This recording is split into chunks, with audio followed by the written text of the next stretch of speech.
Bab 1415, Pertemuan dua wanita. Setelah tawa lembut Xiao Yan terdengar, cahaya keemasan terang tiba-tiba meletus di atas alun-alun seperti matahari keemasan. Kebanyakan orang buru-buru menyipitkan mata mereka karena cahaya keemasan yang menyilaukan ini. Mereka tidak dapat melihat sosok manusia di mana cahaya keemasan muncul.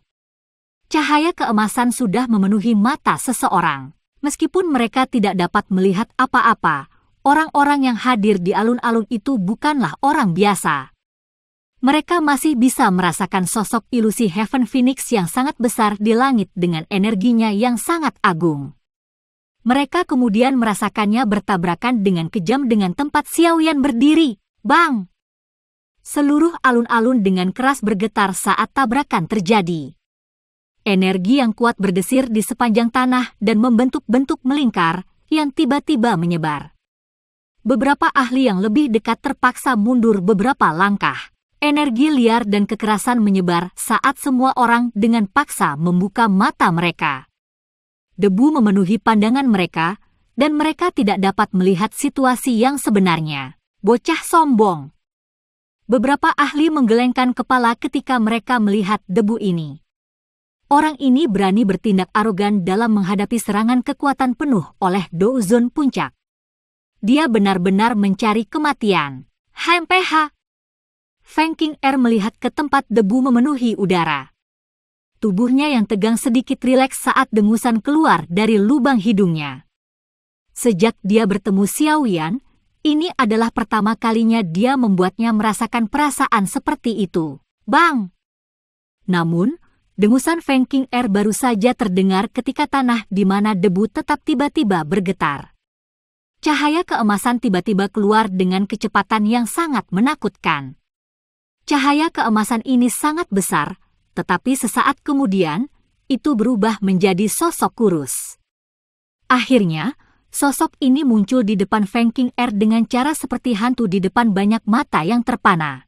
Kamu bagaimana ini mungkin? Syok melonjak di wajah Feng Qing'er ketika dia melihat Xiao Yan muncul di depannya dengan pakaian yang benar-benar utuh. Sebelum dia bisa meluncurkan serangan lain, sebuah telapak tangan dengan cepat diperbesar di matanya. Bam! Suara tamparan yang jelas tiba-tiba bergema di atas panggung batu. Semua orang melihat tubuh Feng Qing'er terbang kembali dan bergesekan dengan tanah. Itu hanya berhenti lambat sekitar 100 meter jauhnya. Wajahnya yang kurus dan rapuh namun cantik ditinggalkan dengan sidik jari berwarna merah darah. Jejak darah tergantung di sudut mulutnya saat beberapa ketidakpercayaan tetap terlihat di wajahnya. Dia telah ditampar begitu keras oleh Xiao Yan sehingga dia pingsan. Terlepas dari mana kekuatanmu berasal, itu pada akhirnya bukan milikmu. Anda menggunakan beberapa cara yang tidak ortodoks. Xiao Yan melihat sosok di kejauhan dengan mata dingin. Suaranya tenang dan tanpa riak. Kekuatan hanya bisa diandalkan jika seseorang mendapatkannya dari pelatihan. Ketika Xiao Yan telah memperoleh warisan Xiao Xuan saat itu, dia tidak dengan gila-gilaan meningkatkan kekuatannya sendiri. Sebaliknya, dia telah melakukan yang terbaik untuk menekannya. Di sisi lain, Feng Qing'er telah berusaha sekuat tenaga untuk mencoba dan meningkatkan kekuatannya, tetapi ini adalah metode yang tidak lazim. Dia tidak akan pernah benar-benar mencapai puncaknya. Mendesis. Pengamat di sekitarnya menghirup udara sejuk ketika mereka melihat Xiao Yan mengirim Feng Qing'er terbang dengan serangan telapak tangan. Orang ini benar-benar tidak tahu bagaimana menunjukkan belas kasihan kepada seorang gadis cantik. Betapa kejamnya. Jika saya berada di tempatnya, saya tidak akan bisa mencapai kecantikan seperti itu.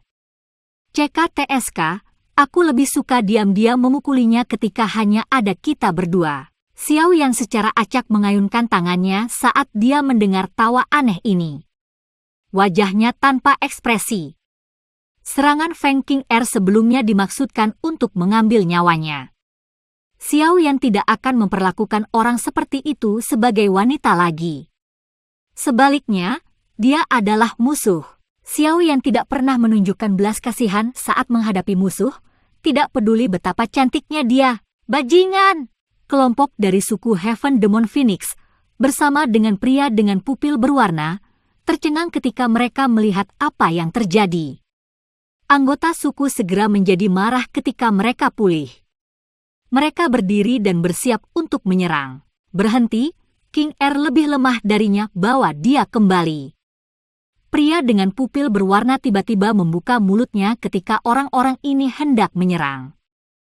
Pupilnya yang berwarna menatap Xiao Yan saat dia dengan lembut berkata, "Kamu cukup kuat. Jika kamu ingin menyelidiki kekuatan orang lain di masa depan, kamu harus melakukannya sendiri. Anda benar-benar tidak meminta seorang wanita untuk melakukannya."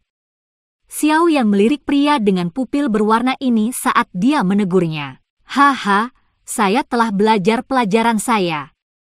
Saya akan bertindak secara pribadi lain kali."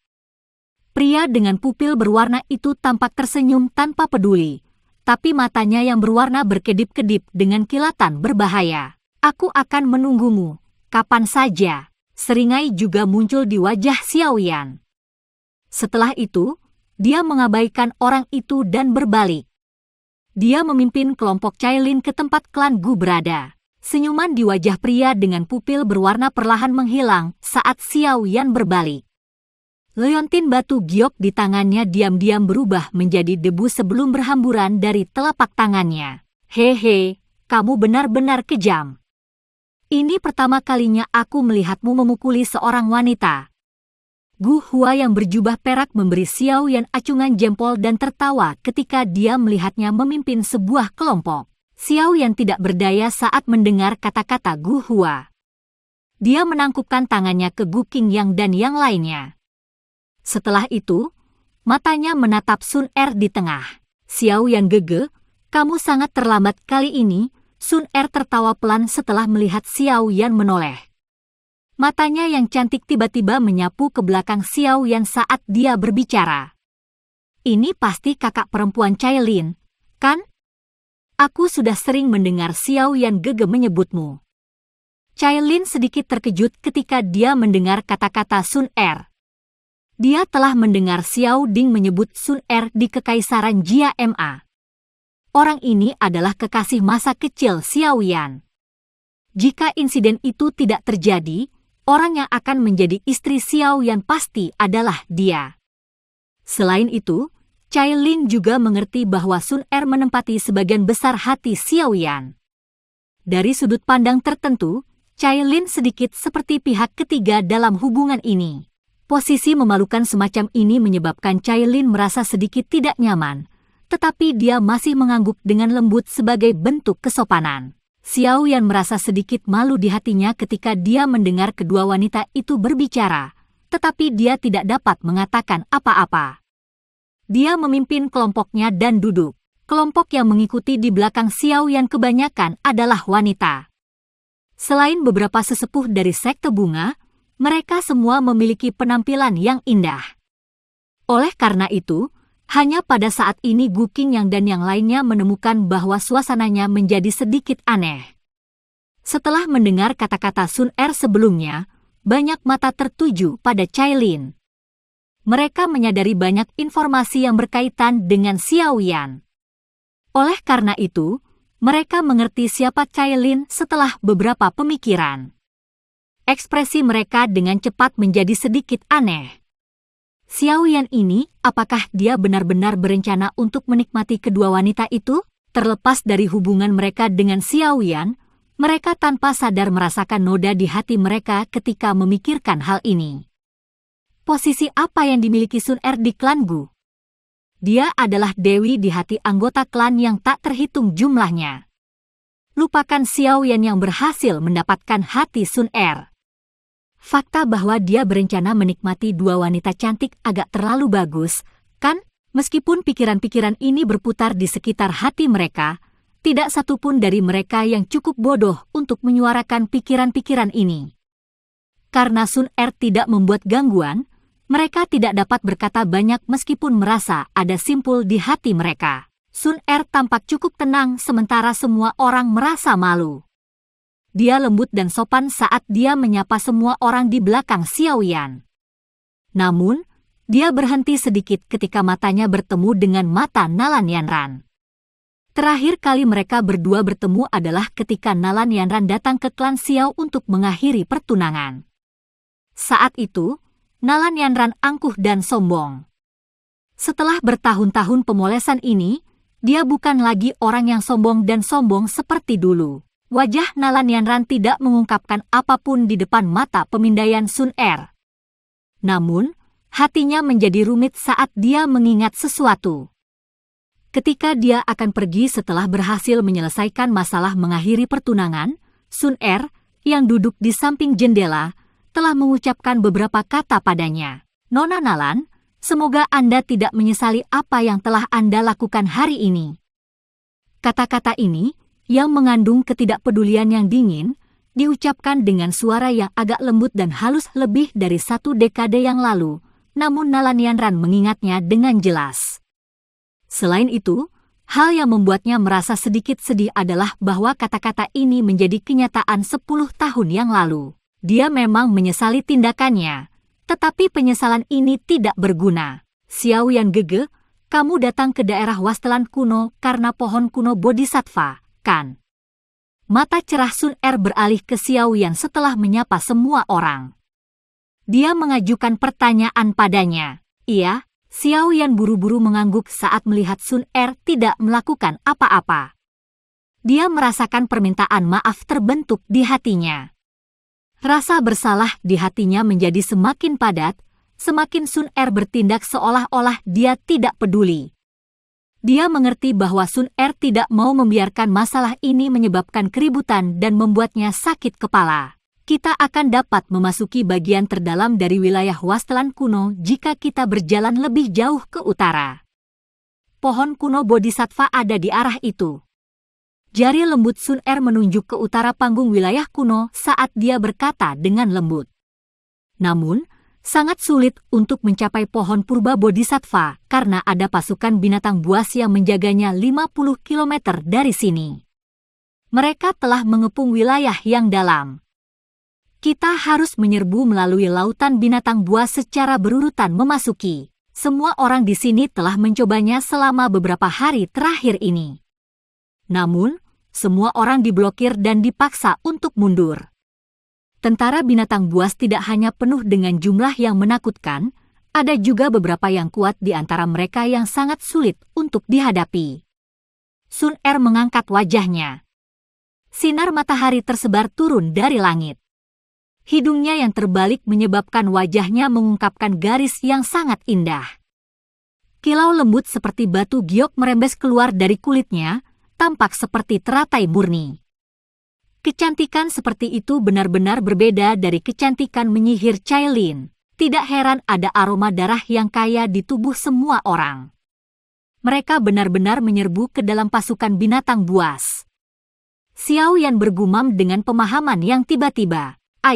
Saat ini semua orang di sini perlu bergandengan tangan. Kalau tidak ada dari kita yang bisa masuk. Sun Er membelah rambut hitam di dahinya.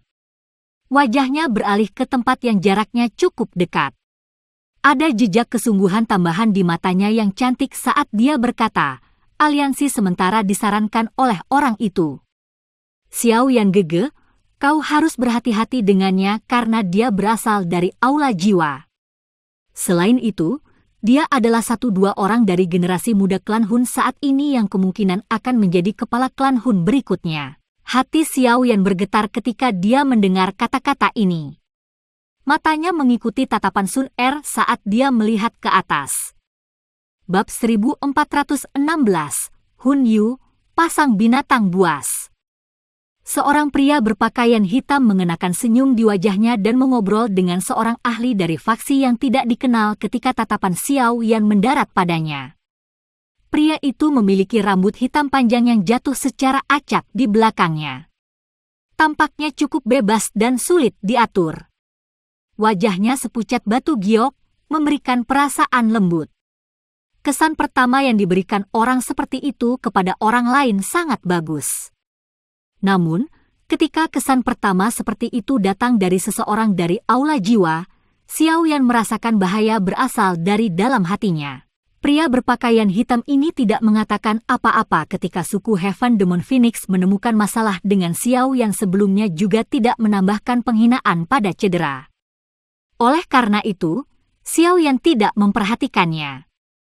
Setelah Sun Er menunjukkan identitasnya, kehati-hatian di hati Xiao Yan melonjak. Dia telah melakukan banyak kontak dengan klan Hun dan tahu bahwa klan ini sangat misterius dan tak terduga. Semuanya luar biasa. Orang ini mungkin memiliki penampilan yang ramah, tetapi justru keramahan inilah yang membuatnya tampak lebih berbahaya. Ada pepatah yang bagus, anjing yang menggigit orang tidak menggonggong. Pria berpakaian hitam ini jelas termasuk dalam kategori ini. Terlebih lagi, dari apa yang dikatakan Sun Er, orang ini adalah satu dari 2 orang yang kemungkinan besar akan menjadi kepala klan berikutnya dari klan Hun. Ini membuktikan bahwa orang ini jelas bukan seseorang yang mudah dihadapi.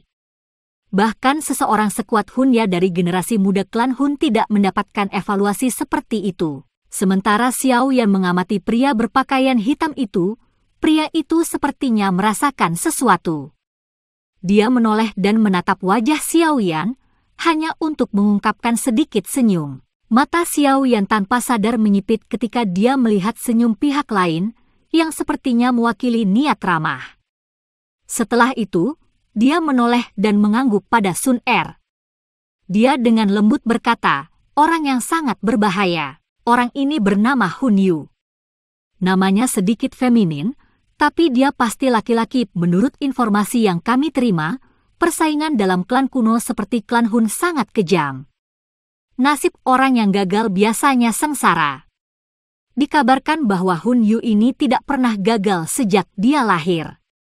Semua pesaingnya telah jatuh di bawah kakinya. Selain itu, orang ini memiliki garis keturunan ilahi dari klan Hun. Suara Sun Er mengandung keseriusan yang langka. Sepertinya pria bernama Hun Yu ini memang sangat sulit untuk dihadapi. Garis keturunan ilahi, ya, kelopak mata Xiao Yan berkedut. Tidak heran Hun Yu tidak pernah gagal. Garis keturunan seperti itu baru saja membuktikan potensinya. Selama dia rasional dan menghindari melakukan sesuatu yang bodoh, masa depannya tidak terbatas. Hun Yu ini berbeda dari anggota klan Hun lainnya yang ingin bertarung dan merebut jiwamu saat mereka membuka mulut. Orang ini tampak ramah, tetapi tulangnya sangat gelap dan kejam. Gu Qing yang menyela.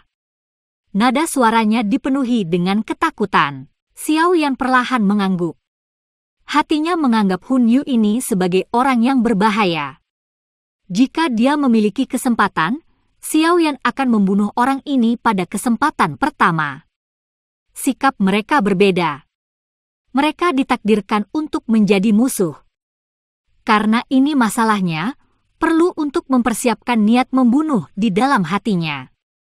Yang pertama bertindak mendapat keuntungan sementara yang terakhir bertindak akan menderita lebih dulu. Xiao Yan mengerti logika ini. Apakah kita akan meluncurkan serangan skala penuh dan menyerang gelombang binatang kali ini? Xiao Yan melihat sekelilingnya. Setidaknya ada 1000 orang berkumpul di sini. Semuanya jelas memiliki kekuatan yang besar. Barisan ini layak disebut menakutkan. Ya.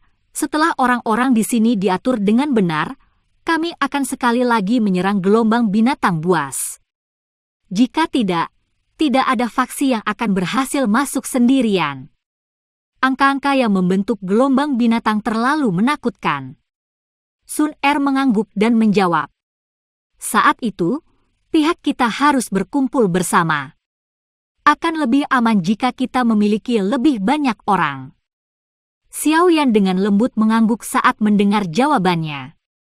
Dia baru saja akan berbicara ketika tangisan lembut tiba-tiba bergema di alun-alun. Ia melihat ke sumber suara. Suara itu datang dari pria bernama Hun Yu. Semuanya, kalian semua harus menyadari situasi kita saat ini. Tujuan kami adalah pohon purba bodhisattva di bagian terdalam dari daerah Wastelan kuno. Apakah kita berakhir berselisih setelah kita mencapai tempat itu, agak terlalu jauh untuk kita pikirkan sekarang karena tidak ada satu faksi pun di antara kita yang dapat menyerang melalui gelombang binatang sendirian. Suara jernih Hun Yu menyebar di atas panggung batu. Ada sesuatu yang meyakinkan tentang itu. Jika seseorang tidak tahu tentang identitas dan skema orang ini, Hun Yu ini memang memiliki sikap yang baik. Satu-satunya kesempatan kita adalah mengumpulkan semua orang dan membentuk aliansi. Kami akan bertindak seperti anak panah yang dengan keras menembus gelombang binatang buas. Hanya dengan mengandalkan dengan semua kekuatan kita akan dapat menghancurkan gelombang binatang itu. Jika tidak ada harapan untuk mencapai pohon purba bodhisattva. Aliansi kami tidak akan memiliki bentuk senioritas atau peringkat apapun. Oleh karena itu, tidak ada yang akan memberi perintah kepada yang lain. Setiap orang dapat yakin bahwa tidak ada yang akan dieksploitasi. Hanya saling mendukung yang hadir. Tentu saja, siapapun yang tidak mempercayai saya dapat tetap tinggal. Saya tidak akan memaksa siapapun untuk melanjutkan, tetapi siapapun yang tertinggal akan kembali dengan tangan kosong. Keheningan muncul setelah semua orang mendengar kata-kata Hun Yu. Sesaat kemudian, banyak orang mulai menganggukkan kepala. Tidak peduli bagaimana orang mengatakannya, ada satu kalimat yang dikatakan Hun Yu benar. Tak satu pun dari faksi di sini akan mampu melewati gelombang binatang buas dengan mengandalkan kekuatan mereka sendiri. Satu-satunya cara untuk mencapai bagian terdalam adalah dengan bergandengan tangan dan menyerang bersama-sama. Saudara Hun Yu benar. Suku Heaven Demon Phoenix akan menemanimu selama upaya ini. Pria dengan pupil berwarna-warni membuka mulutnya dan berbicara dengan samar sementara hati semua orang bergoyang. Haha, kalau begitu, aku akan berterima kasih pada saudara Jiu Feng. Hun Yu tersenyum ketika mendengar kata-kata Jiu Feng. Dia menangkupkan tangannya ke pria dengan pupil berwarna-warni di kejauhan. Kamu benar. Kami tidak akan bisa mendapatkan apa-apa dengan tetap di sini. Lebih baik jika kita semua berusaha bersama-sama. Banyak orang jelas yakin dengan kata-kata dari pria dengan pupil berwarna-warni. Cukup banyak orang yang langsung berteriak. Ini terus menyebar dan semakin banyak orang mulai mengangguk setuju. Orang itu tampaknya bukan orang biasa.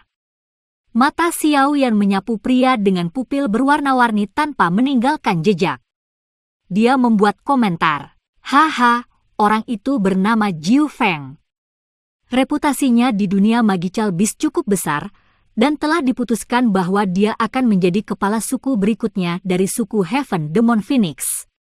Matanya yang berwarna-warni adalah hasil dari metode Qi yang dia praktikkan. Sebagian besar keterampilan dounya melatih kedua matanya. Mereka cukup langka dan sulit untuk dihadapi. Gu Qing yang melirik pria dengan mata berwarna-warni dan tertawa. Xiao Yan mengangguk. Tidak heran dia tampaknya memiliki status tinggi di dalam suku Heaven Demon Phoenix. Dia sudah dipilih untuk menjadi kepala berikutnya. Dia memang luar biasa. Karena tidak ada yang keberatan, mari kita semua segera bergerak. Sekarang sekitar tengah hari dan saat binatang buas paling malas. Hun Yu tersenyum ketika dia melihat bahwa mayoritas telah setuju untuk bergandengan tangan untuk menyerang gelombang binatang buas.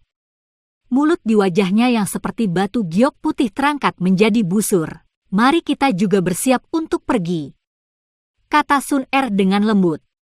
Semua orang harus berhati-hati saat kita menyerang gelombang binatang buas. Meskipun semua orang telah berkumpul bersama, ada kurang dari 10% peluang untuk berhasil. Bahwa Hun Yu dan Jiu Feng juga menyadari tingkat keberhasilan ini. Mereka hanya berencana menggunakan kekuatan orang-orang ini untuk mencoba dan menembus lebih dalam ke gelombang binatang buas. Pada saat itu, mereka akan dapat mengandalkan kekuatan mereka sendiri untuk mengambil keuntungan dari situasi dan menerobos. Sebagian besar orang yang tersisa akan menjadi makanan bagi binatang buas ini. Orang-orang ini benar-benar meremehkan daerah wasteland kuno. Kita tidak bisa menyerang bahkan dengan semua orang ini. Hati Xiao Yan bergetar setelah mendengar kata-katanya. Ada ratusan elit Douzuns yang hadir. Seseorang dapat dengan mudah menemukan sekelompok besar ahli Douzons. Barisan yang begitu kuat tidak dapat menembus gelombang binatang buas? Seberapa menakutkan gelombang binatang itu? Semua orang di alun-alun mulai bergerak sementara Xiao Yan merasa terkejut di dalam hatinya karena gelombang binatang buas. Banyak sosok bergegas ke langit.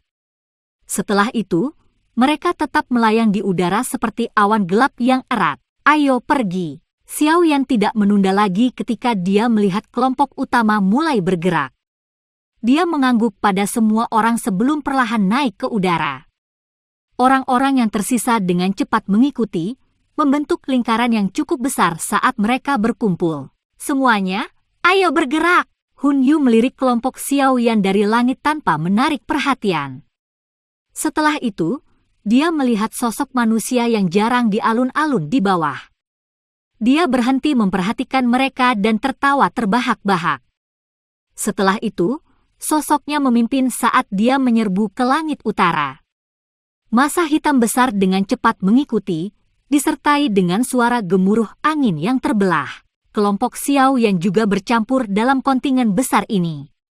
Mereka tidak mendekati bagian depan dan berusaha untuk menonjol. Semakin cepat energi seseorang habis, yang sebelumnya akan mati. Massa hitam orang itu seperti awan gelap saat terbang di langit dengan kecepatan seperti kilat. Jarak 50 km ditempuh dalam waktu kurang dari 10 menit. Ketika kelompok besar terbang di atas gunung hijau subur terakhir, dataran hitam tak berujung muncul di depan dari mata semua orang. Tatapan Xiao Yan melompati kerumunan besar dan melihat ke dataran hitam. Mulutnya segera menghirup udara dingin yang keras. Orang bisa melihat awan hitam di atas dataran tak berujung karena banyak binatang buas besar memenuhi tanah. Mereka dikemas rapat dan tampak seperti laut berwarna darah yang membentang ke cakrawala. Raungan ganas yang dipenuhi dengan kekerasan terus bergema di dataran seperti guntur. Apakah ini gelombang binatang di wilayah Wastelan kuno? Betapa menakutkannya. Xiao Yan tanpa sadar bergumam sambil menghembuskan napas dingin. Tidak heran Sun Er mengatakan bahwa mereka tidak mungkin berhasil meskipun begitu banyak ahli berkumpul bersama. Dibandingkan dengan gelombang binatang itu, kelompok mereka seperti sebutir pasir di lautan. Mata Xiao Yan melompati gelombang binatang buas yang tak ada habisnya dan mengamati area gelap yang jauh. Apakah pohon purba bodhisattva di belakang gelombang binatang? Bab 1417, melawan gelombang binatang. Semuanya, gelombang binatang buas ada di depan. Sekarang adalah waktu terbaik untuk menyerang.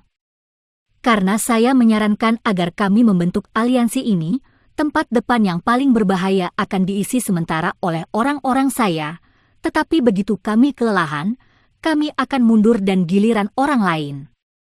Sementara Xiao Yan diam-diam terkejut karena gelombang binatang buas yang menakutkan, suara Hun Yu sekali lagi muncul. Banyak orang diam-diam menghela nafas lega ketika mereka mendengar bahwa dia akan mengambil tempat paling berbahaya. Apakah orang-orang ini akan begitu baik? Xiao Yan menggelengkan kepalanya dan tersenyum ketika mendengar kata-kata Hun Yu. Dia memahami Hall of Souls dengan sangat baik. Akankah seseorang dari faksi itu bersikap tidak memihak? Itu adalah lelucon yang bagus. Semuanya, bersiaplah untuk menyerang. Senyum hangat terus menggantung di wajah Hun Yu. Matanya perlahan menyapu kelompok besar itu sebelum berhenti pada Xiao Yan dan Sun Er. Selanjutnya, dia tiba-tiba membalikkan tubuhnya dan menyerbu ke depan. Lebih dari 10 sosok berjubah hitam dengan cepat mengikuti di belakangnya. Banyak ahli dengan cepat mengikuti di belakang kelompok Hun Yu. Douki mereka perlahan menyebar dari tubuh mereka. Kelompok besar Xiao yang perlahan naik ke langit. Mereka tidak terlalu dekat ke depan dan memilih untuk tetap berada di dekat tengah. Tekanan di dekat tengah akan lebih sedikit. Massa hitam di langit membentuk bentuk panah dengan kelompok Hun Yu di depan. Jika kontingen besar ini meletus, kekuatannya pasti akan sangat menakutkan. Ayo pergi! Melihat formasi telah terbentuk, Hun Yu di depan akhirnya melambaikan tangannya. Dia memimpin untuk menyerang ke depan. Suara memekakkan telinga yang terbuat dari banyak suara angin yang deras menyerbu ke arah pasang binatang yang tidak jauh. Mengikuti Hun Yu, formasi panah di belakangnya diikuti dengan suara gemuruh. Suara angin kencang bergema di langit. Aum mengaum. Formasi besar ini ditemukan oleh banyak binatang buas ketika masih 10.000 kaki dari pasang binatang buas. Raungan yang dipenuhi dengan kekerasan terdengar seperti guntur. Raungan ini menyebar ke kejauhan dan mengaduk lebih banyak lagi. Mengenakan biaya, jarak 10.000 kaki ditutupi dalam sekejap mata. Douki yang menakutkan melonjak keluar dari tubuh kelompok Hun Yu di depan sebelum menembak ke depan. Semua binatang buas dalam jarak 1.000 kaki hancur menjadi genangan darah dalam sekejap. Pada saat yang sama, kelompok besar ini dengan kejam menyerang gelombang binatang buas. Bang bang! Kelompok itu melepaskan momentum yang mengejutkan saat bertabrakan dengan gelombang binatang buas. Gelombang Douki yang kuat menyembur keluar. Binatang buas dalam jarak 1.000 kaki dihancurkan sampai mati. Raungan yang dipancarkan binatang buas sebelum kematian mereka terus bergema di langit. Kelompok besar Xiao yang terletak di dekat tengah kontingen. Beberapa pilar Douki kadang-kadang diayunkan, membunuh binatang buas yang mendekat. Pada saat yang sama, mata mereka terus menyapu sekitar mereka. Binatang buas di bagian luar gelombang binatang buas ini tidak terlalu kuat, itulah sebabnya mereka bisa mendorong dengan mudah. Begitu mereka masuk lebih dalam ke gelombang binatang, kemajuan tanpa rasa takut ini kemungkinan akan dihentikan. Kenyataannya seperti yang diharapkan kelompok Xiaoyan. Setelah kelompok ini dengan paksa merobek lubang besar melalui gelombang binatang buas dan maju 10.000 kaki, tekanan di sekitarnya tiba-tiba mulai melonjak. Beberapa binatang buas yang kuat mampu menyerang lebih dekat ke kelompok. Bau busuk yang mereka keluarkan menyebabkan ekspresi banyak orang tampak sedikit muram. Bang! Sun Er secara acak melemparkan pilar Douki dan membunuh 2 binatang buas yang menyerbu ke arah mereka. Ada kesungguhan tambahan di wajahnya saat dia berkata, sudah mungkin untuk melihat beberapa binatang buas kelas Douzong di sini. Jika kita terus maju, kita akan bertemu dengan beberapa binatang yang setara dengan Douzon. Saat itulah pertempuran yang sebenarnya akan dimulai. Setiap orang harus berhati-hati. Jangan terjerat dengan mereka. Seseorang pasti akan mati jika jatuh ke gelombang binatang buas ini. Xiaoyan mengangguk. Mereka secara bertahap maju lebih dalam ke gelombang binatang. Ada binatang buas yang tak terhitung jumlahnya di depan mereka, di kiri mereka, di kanan mereka dan bahkan di langit. Mereka tidak bisa lagi mundur. Yang bisa mereka lakukan hanyalah maju ke depan sampai mereka benar-benar menerobos gelombang binatang buas. Menggunakan jeda sesaat dalam pertempuran, mata Xiaoyan menyapu bagian depan formasi panah. Pada saat ini, kelompok Hun Yu tampaknya melakukan yang terbaik untuk menyerang binatang buas di depan. Baris demi baris binatang buas bergetar dan jatuh ke tangan mereka. Kelompok itu terus menjelajah lebih dalam di bawah bimbingan mereka. Pada saat ini, banyak orang mulai secara bertahap percaya bahwa Hun Yu memang melakukan uji tuntas untuk grup ini. Namun, Xiaoyan secara alami tidak termasuk dengan orang-orang yang berpikir ini. Kelompok itu dengan cepat maju saat tanah bergetar. Darah segar dan mayat binatang buas mendarat dimanapun mereka lewat, tetapi darah merah segar tidak menakuti gelombang binatang itu. Sebaliknya, itu menyebabkan binatang buas menjadi lebih gila saat mereka menyerang kontingen tanpa rasa takut akan kematian. Kemajuan cepat ini berlanjut sekitar 20.000 kaki sebelum jelas melambat. Beberapa binatang buas mampu menyerang ke depan kelompok. Setelah itu, mereka bertukar pukulan dengan beberapa ahli. Meskipun binatang buas ini akan dengan cepat berubah menjadi genangan darah dengan upaya gabungan dari banyak ahli, situasinya jelas menjadi sedikit lebih sulit. Jika seseorang melihat dataran ini dari langit, seseorang akan dapat melihat semakin banyak binatang buas menuju kelompok manusia setelah mendengar keributan itu. Mereka padat dan tampak seperti pasukan semut, menyebabkan kulit seseorang menjadi mati rasa. Bang! Situasi menjadi lebih sulit, dan pada akhirnya, bahkan dengan serangan gabungan dari banyak ahli, kelompok itu tidak lagi dapat dengan cepat membunuh beberapa binatang buas.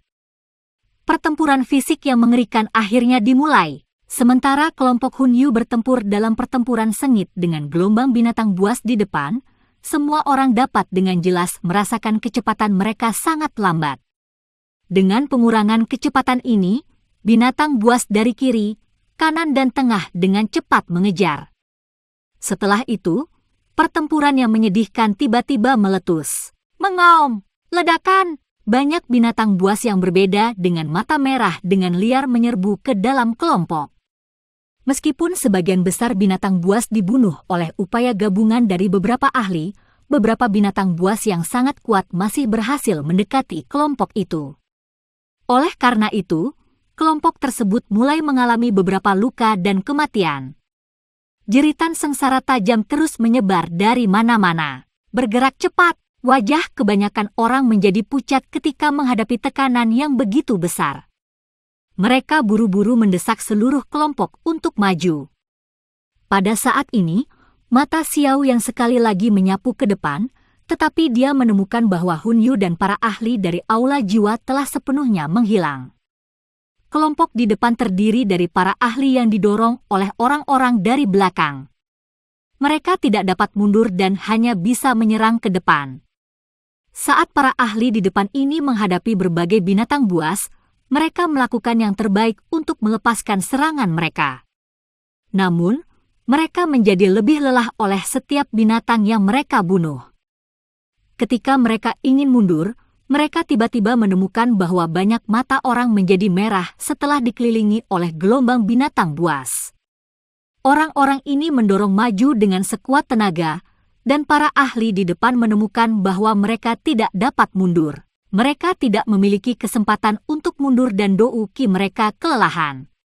Sebelum mereka bisa merasa putus asa di hati mereka akan digigit dengan kejam oleh mulut berdarah besar dari binatang buas yang dengan liar menerkam. Setelah orang-orang ini digigit sampai mati oleh binatang buas, kelompok lain didorong ke depan.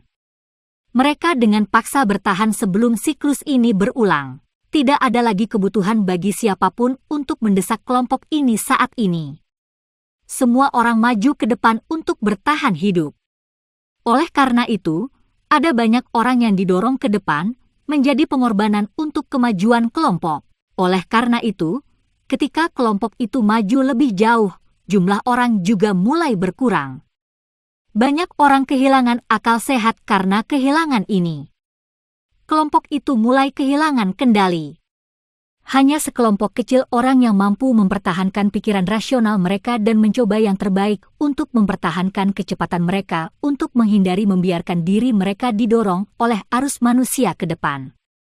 Kelompok Xiaoyan adalah salah satu contohnya. Ekspresi di wajah kelompok Xiaoyan dipenuhi dengan keseriusan saat mereka melihat kontingen yang menyusut dengan cepat. Bahkan sekitar 6 atau 7 bintang Douzun kelelahan oleh pertempuran terus-menerus ini. Akhirnya, mereka dilemparkan ke dalam kerumunan binatang buas, dicabik-cabik dalam sekejap mata, dan ditelan ke dalam perut binatang buas. Orang-orang ini, mata Xiaoyan menyapu kekuatan yang telah menyusut 10 kali. Dia menemukan kelompok Hunyu di belakang kelompok dengan senyum lembut masih di wajah Hunyu. Namun, senyum ini tampak sangat menyeramkan di antara darah kental dan mayat di sekitarnya. Xiaoyan gege, kekuatan ini akan segera dihancurkan. Kami akan mengikuti jika kelompok Hunyu memimpin dan bergerak ketika saatnya tiba. Kita harus mengandalkan diri kita sendiri untuk melintasi rute yang tersisa. Suara Sun Er tiba-tiba ditransmisikan ke telinga Xiaoyan sementara matanya menyapu sekeliling. Xiaoyan mengangguk dan perlahan menghembuskan napas. Matanya melirik ke belakang pada binatang buas dan mayat manusia. Orang-orang ini telah menggunakan semua kekuatan mereka hanya untuk memberi manfaat kepada orang lain secara gratis. Mereka telah digunakan oleh Hun Yu tanpa mendapatkan apapun. Bang! Seekor binatang seperti logam yang benar-benar hitam tiba-tiba muncul di depan kontingen. Tinju besarnya dengan kejam menghancurkan beberapa sosok di depan. Kekuatan menakutkan itu menghancurkan orang-orang itu, yang doukinya telah habis, menjadi daging cincang. Suos! Sementara orang-orang di depan dihalangi oleh binatang yang sangat kuat itu, kelompok Hun Yu menekan jari-jari kaki mereka ke tanah. Tubuh mereka melompati semua orang dengan kecepatan seperti kilat. Akhirnya, mereka melintas oleh binatang besar itu dan menyerbu ke depan. Ikuti mereka! Xiao Yan mendengus dingin saat melihat Hun Yu akhirnya meninggalkan semua orang. Dia melambaikan tangannya dan tubuhnya memimpin untuk bergegas ke depan. Sun Er dan yang lainnya dengan cepat mengikuti. Beberapa kelompok orang lainnya terbang pada saat yang sama dengan kelompok Xiao Yan pindah. Orang-orang ini sudah memahami skema Hun Yu dan juga berniat menggunakan kekuatan orang lain untuk menyerang melalui gelombang binatang buas. Setelah orang-orang ini bergegas maju, ratusan orang yang tersisa diterkam oleh binatang buas di sekitar mereka. Jeritan menyedihkan menyebar di langit.